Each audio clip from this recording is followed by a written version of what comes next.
Want to follow us on social media? Like the What Do We Know Facebook page. Follow us on Twitter at WDWKpodcast. Email us at WDWKpodcast@gmail.com or find us at our home on the interwebs, WDWKpodcast.com.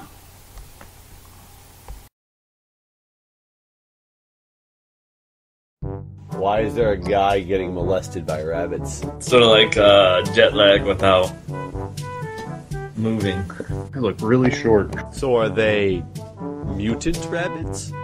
Yeah, something like that. Or that. Or exactly that. This is the politically correct way to say something. This is reality. Sounds good.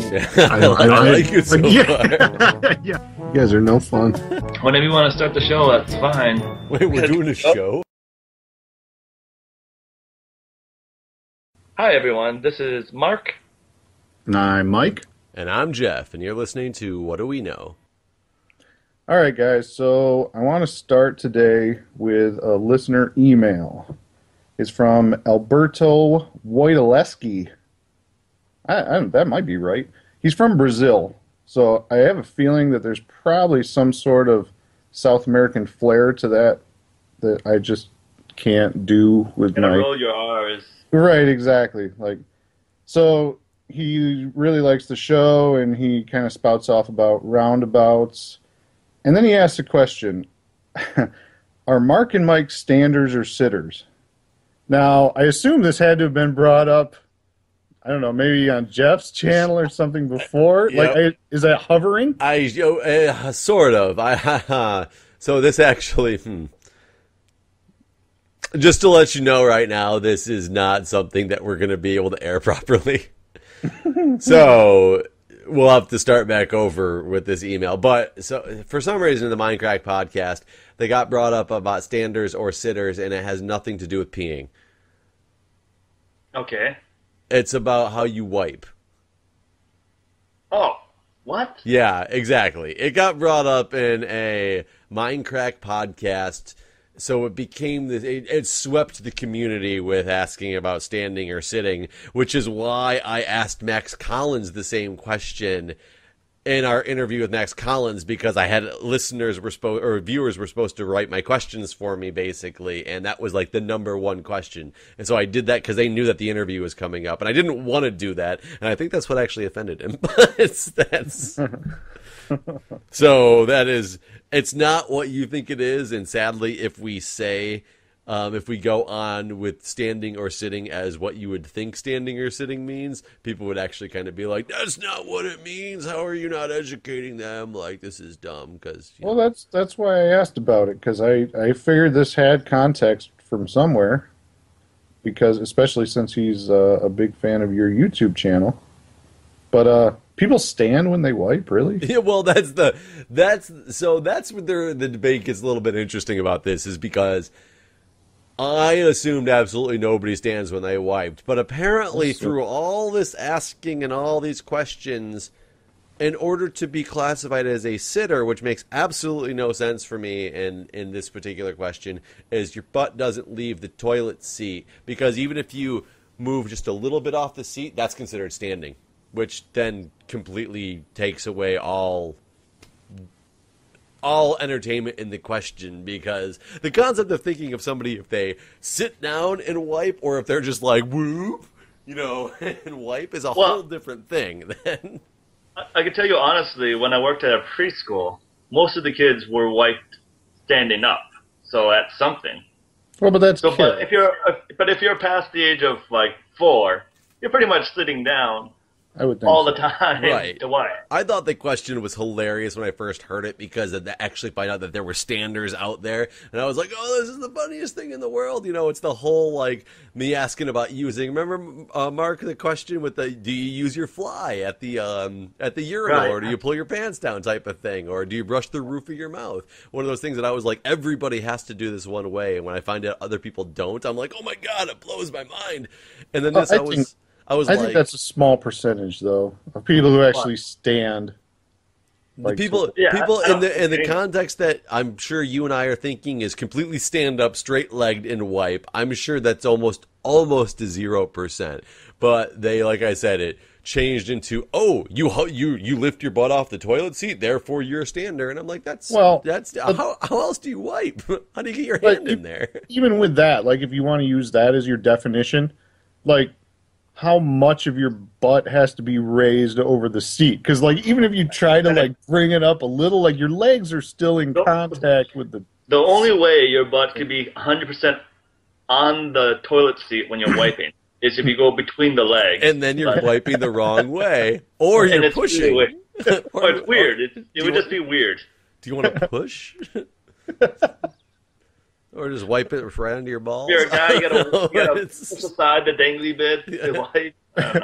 I don't know. I have a bidet. Like way forward. Yeah. And then your junk would be rubbing legs up in the air. Like the stirrup position. Yeah, good position. Get a nice thorough cleaning there. This show got off to a horrible start. Oh, yes, it did. It's a horrible letter. Don't write to us ever again. I read that email and I must have glanced over that part because I've seen that question so many times. I just my mind goes straight over it and goes to the next thing that they say. Well, we encourage all email, even like that. I suppose. We'll get into it. Thank you, Alberto, for your email. Alberto. I can't do one. Alberto. Oh, there you go. I didn't roll my R at all. I don't know how to do that.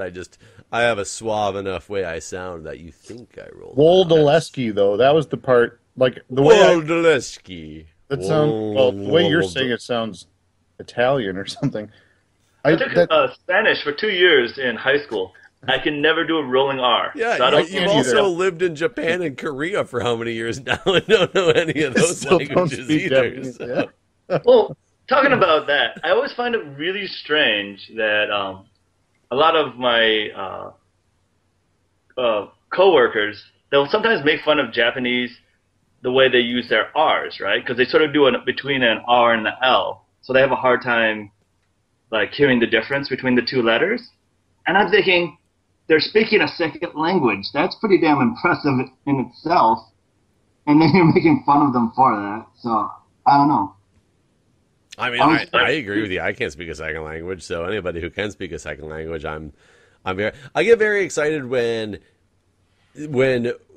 Spanish descent people of any type, Spanish, Mexican, whatever it may be, come to the hospital center and even speak like broken English, because we have such a huge population of only Spanish-speaking individuals around that don't know the English language at all. So even when they can speak broken language to me, I'm like, yes, like this guy is awesome. I can communicate with him. This is great. Like he's learning the language. It makes it so much easier. So I'm always excited when somebody can. I guess I didn't know there was such a high.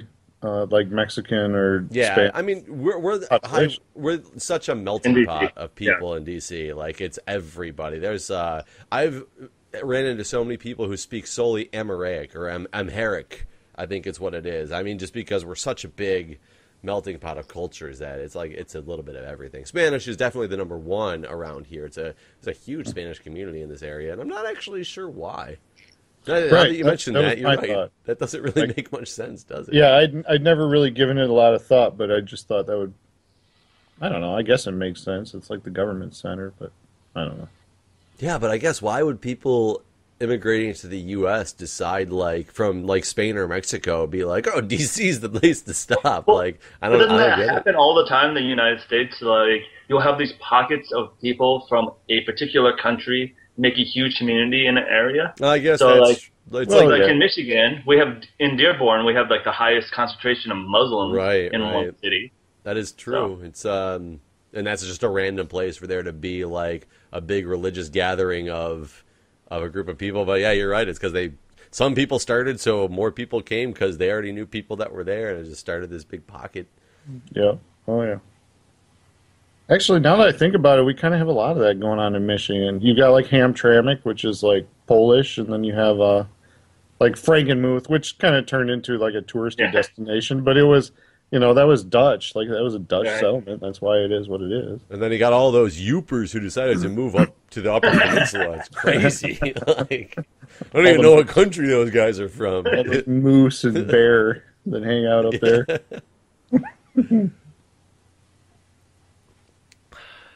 So let me ask you guys: when you go out to eat, how often, what percentage do you usually tip? I think it depends on the service, but I mean, I'm a person who, unless I get horrible service, I mean, my minimum is 15 to 20%, kind of depending on my mood that day. Normally, I'm a 20% person, and if I get good service, like really good service, it's a lot more. It takes a lot for me to have to tip less than that because I've been in the food service industry, I guess, and because I understand what what those people are like going through or whatnot. But I have definitely left less, and I've definitely left more. How about you, Mike? I'm kind of the same way. Like I sort of just generally baseline them 20%, and then I sort of base like how good. Like for example, like my wife and kids and I ate out today. Excuse me. And the bill came to, I don't know, $32 or something like that. So, like your baseline 20% is roughly $6. And then based on the service, I'll kind of round up or down kind of accordingly. Does that make sense? So Okay. I'm pretty sure we tipped this girl who was, kind of average service. I think we tipped her $7, which normally that'd be like on a $35 bill for 20%. So we tipped her a little over 20%. Now, had she been really crappy, it would have been $6, or if she was even worse than that, we might have gone down a little more, but I usually try to baseline it at 20%. I was listening to this one podcast, and it says that the United States, we are the highest tipper of any country, right? But more than that, we spend double the budget of NASA every year on just tips alone. And it got me thinking, why do we have tips? Because, I mean, let me just clarify that I'm living in Japan right now. Do you know what the average tip is in Japan? Probably like nothing. Yeah, 0%. In Korea, it's 0. So around that area in Asia, we tend not to tip at all. And it works out perfectly fine. It's not like you get crappy service because you don't get tipped. I was going to say, I have a lot of questions already. Yes. Well, but here, so go ahead. Ask me a question. Well, how much do they make? That I'm not actually 100% sure. I think they probably make more than minimum wage at restaurants. You know how much I made when I was a server? Right. Yeah, exactly. $2.35 an hour because it was a tip-based job. Right. So that's my point, is why do we have a tipping system in place instead of just a wage system? Like you get paid at least minimum wage, if not higher. Well, another thing I want to know about, you said you read a survey, and what was your stat that we tip more than... NASA, double NASA's budget? Yeah. So we're spending in the billions every year. So I think, based on what we just said, like the service industry in America is based a little different wage-wise. Between that and the U.S. is now like officially a service-based economy, which is extremely rare. So you just multiply all those tips. You pay them almost nothing, so they have to, survive on tips. Those two factors together just make for a massive... Now, why wouldn't a system where you pay your workers fairly instead of below minimum wage, why wouldn't that system work better than a tipping system? Because, I like the tipping system, especially in the service industry, because of the fact that it makes the... Well, you did specify that it doesn't change the level of service, but I think it does. I think it makes people want to work harder to get a higher tip. I did when I was there. I don't know if I'm the minority, but I think you're the minority. Really, when people's jobs are based on tips, I guess we did start this by saying we pretty often tip the same, and it takes a lot to get us to tip less than that. So, I mean, I guess that is something to... Right. So at that point, I think it becomes way more important to work fast than it does to be good at your job, to turn over the table as quick as possible. So why doesn't it become more important in, well, let's put the blame on us and say it's more important to not tip 20% if you don't think they earn a 20% tip. Maybe we're to blame for this. Well, here's my theory. And I think people who work at the service industry should be paid well. So don't get me wrong where I say we shouldn't tip because they work for $2 and that's what they deserve. I think they should be paid a fair wage, and instead of just saying, "Oh, well, we should tip them 50%," just put that already in the food price, and then pay the workers a decent wage. Now, here's my theory. Did you just drive through a tunnel, Mark? Whoa, you're back. Sorry. Can you hear me? There. Yeah, it sounded like you were in a tunnel for a minute.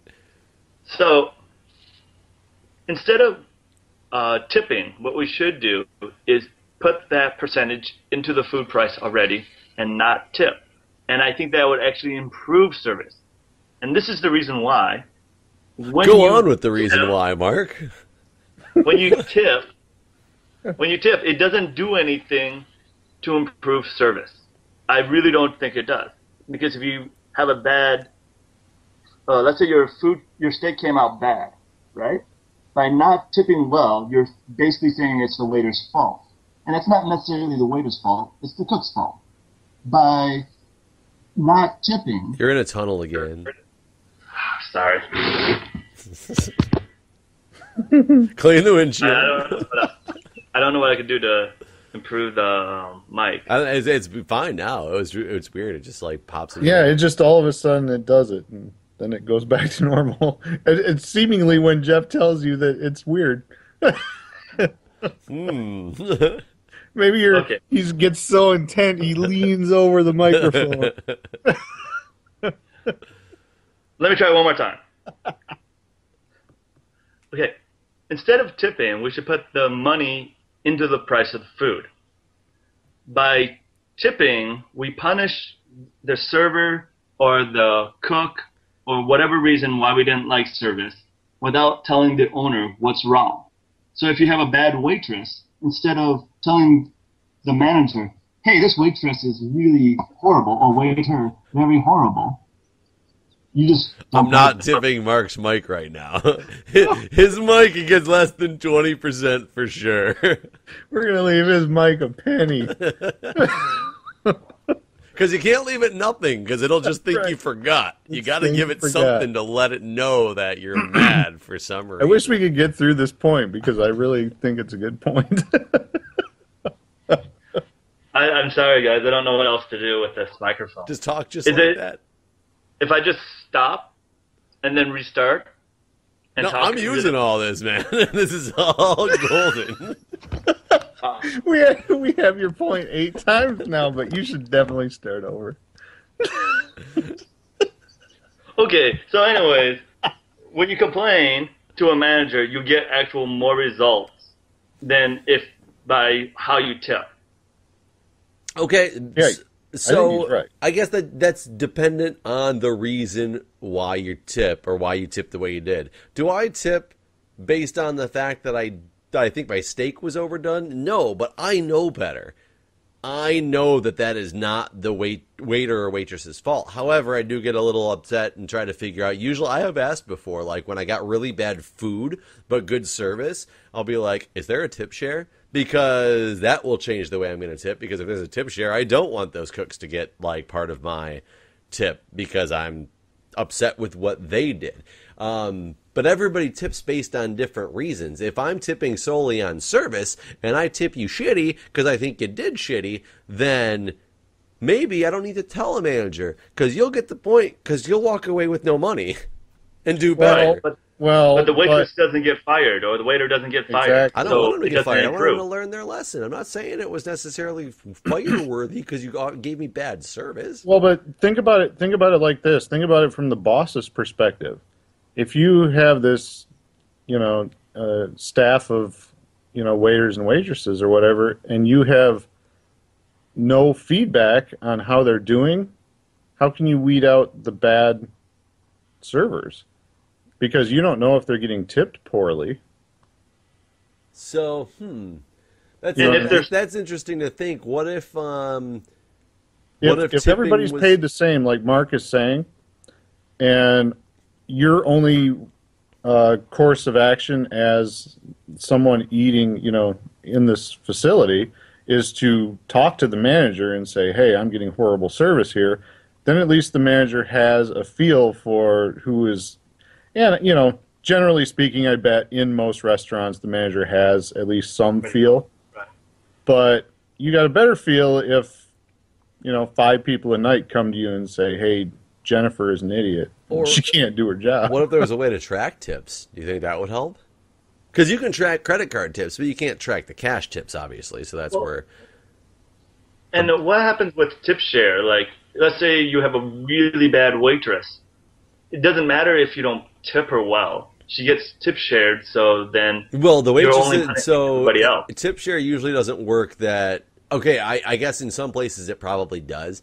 In my experience with tip shares on working in restaurants is not that the other waitresses or waiters share with me, but that I share with the bartender and the cook or the expo person or something like that. Okay. Which gets really annoying when you're held up because, like, the bartender, who also has their own section that they're trying to take care of better because they want the tips from you, and they put your beer orders or whatever, and, your liquor orders off to the side and do them later, so people are getting angry that they're not getting their, stuff fast enough, and they think that's a direct correlation to me because they don't understand that I can't go get that drink. The bartender has to make it, and I'm also tipping out the bartender at the end of the night. That does get kind of annoying. So I'm not a fan of tip share. Right. Well, and then also the consistency of tipping. So, like in America, you tip your waiter, your waitress, maybe the bellhop, maybe your cabbie, and maybe your barista. But I mean, why do you tip your barista over your fast food worker?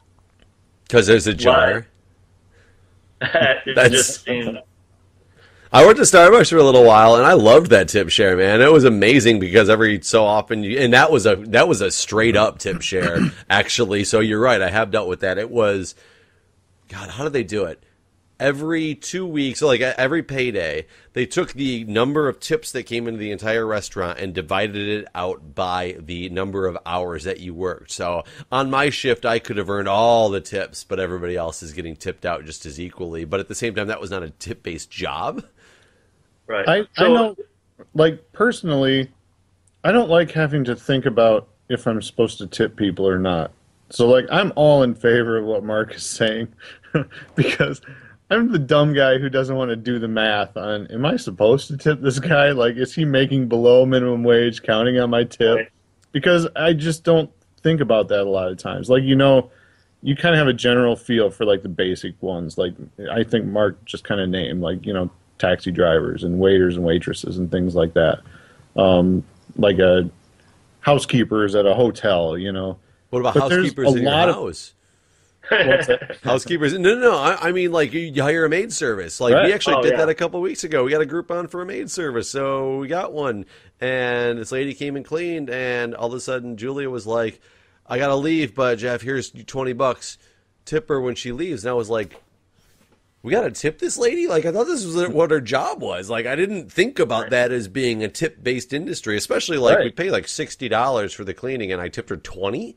Yeah. Like, that's that's crazy. That's exactly what I'm saying. Like, I don't want to have to think about this person just did something for me that I thought I was paying for in another means. Mm-hmm. Like, I don't want to have to consider whether I'm being a jerk not giving them extra money on top of that. I just want their boss to compensate them fairly and me not have to worry about it. No, that, and I do. And, God, you do know somebody that has worked as a waitress, I'm pretty sure, that didn't get paid minimum wage. And you also have that kind of really shitty restaurants that, pay their workers, even with tips, under minimum wage because they just don't make enough because it's, at that time it's too slow or whatever. So that's illegal. Every it is illegal, but it happens at the Red Ribbon. Yeah. I wonder. Every one of them. Interesting, because I know the nice thing is about restaurants, like corporate restaurants, is that they have to stick to those legal policies. So if I ever worked at the restaurant that I worked at, if I ever worked there and coincidentally, like, let's say they're 4 hours, there's no customers, or they're like 2 customers, and I literally was there for 4 hours, the system automatically flips me over into minimum wage because it knows my tips, because you have to punch in your tips, or it automatically does your credit card tips. And, you punch in your tips at the end of the night, and it knows and automatically pays you minimum wage because it legally has to. But that's a corporate system and not a private business. I run this. Because most of those waitresses at Red Ribbon probably didn't even have, they probably didn't fill out anything. It was just, here's cash. Work behind my bar. I'm sure that's what that system was. Probably. Here's drugs. Work behind my bar. I mean, I'm just saying it's possible. Probable. Probable. Now, question with tipping, though.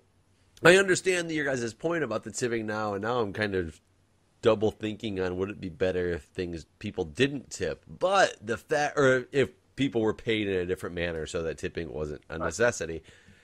But on that fact, when you do go out to a restaurant and you use a coupon or you get something comped, how often do you actually tip based on what the actual price of the food should have been based on what the bill actually comes out to be?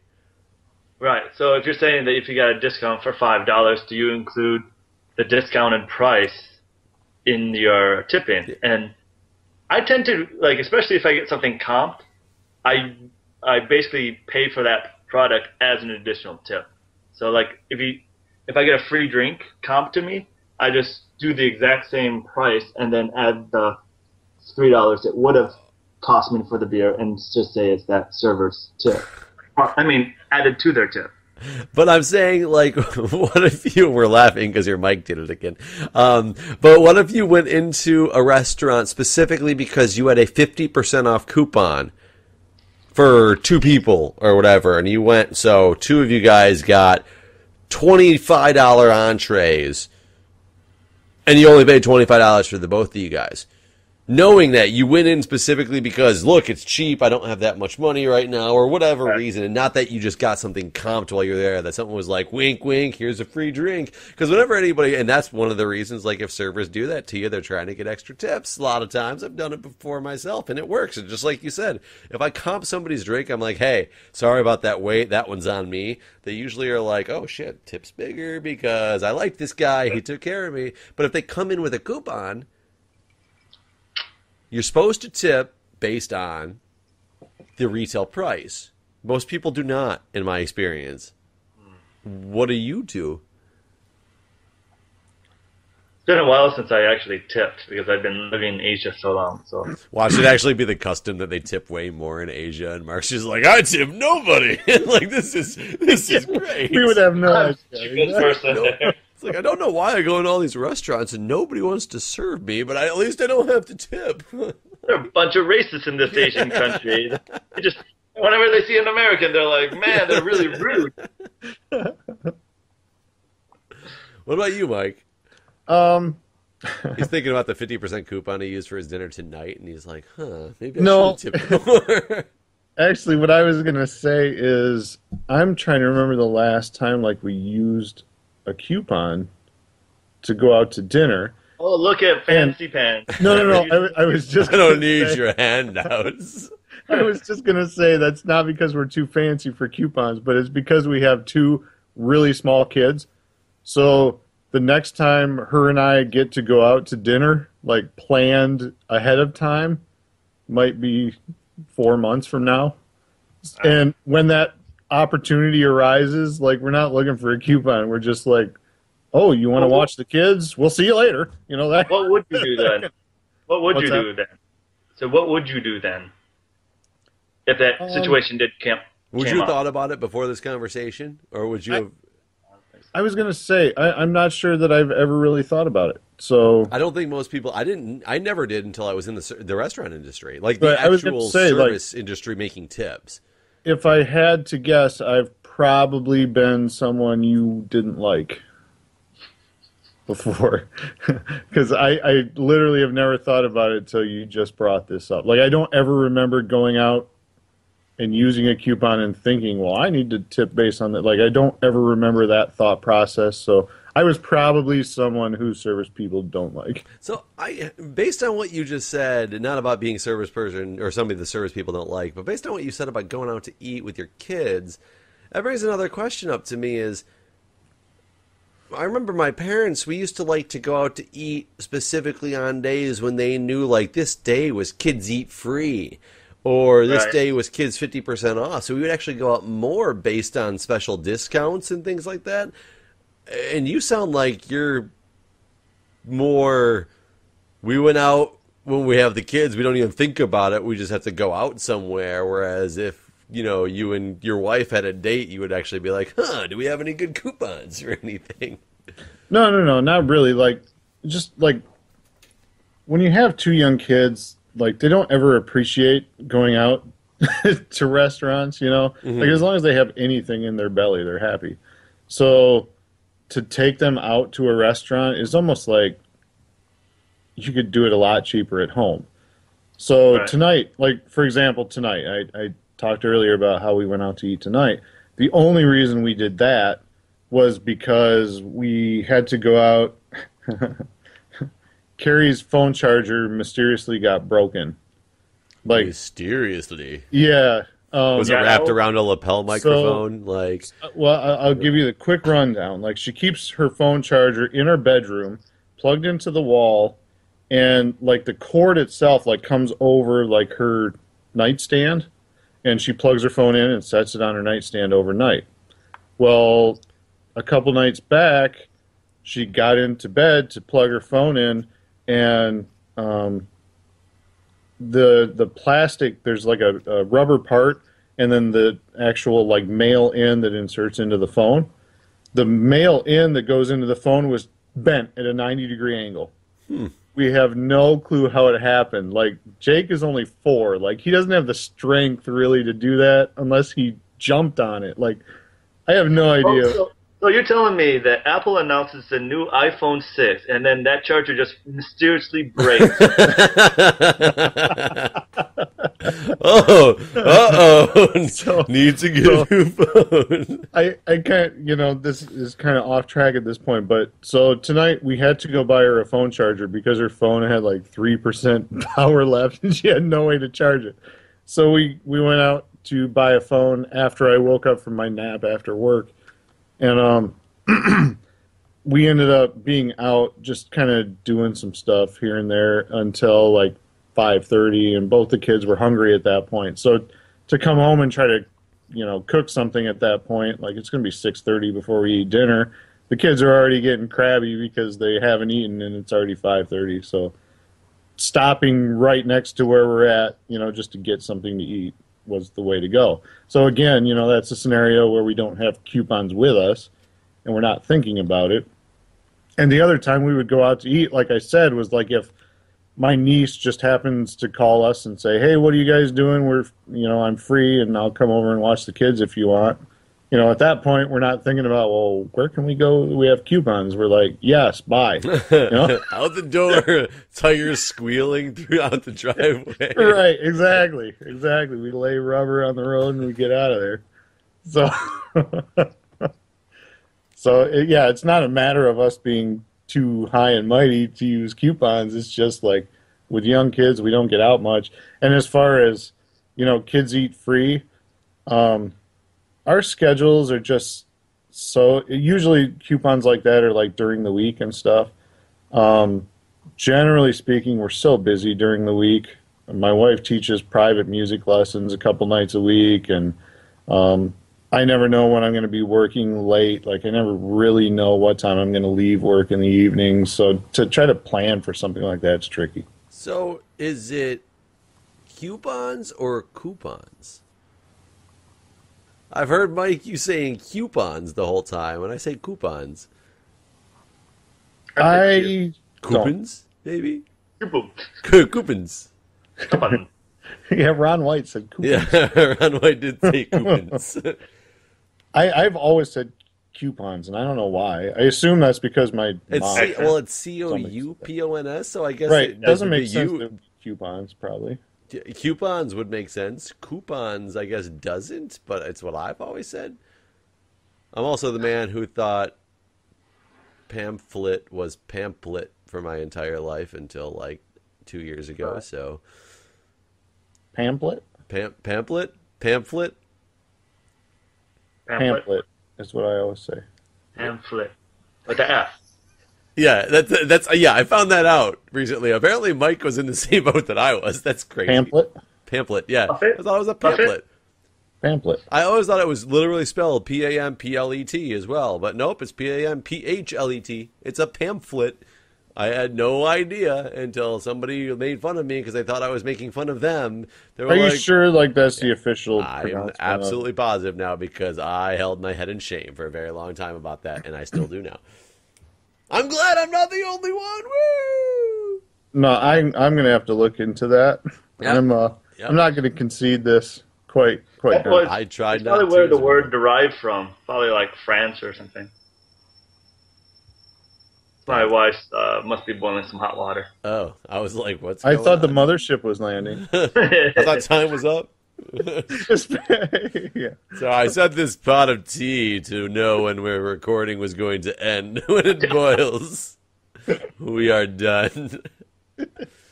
Who needs fancy clocks in Japan?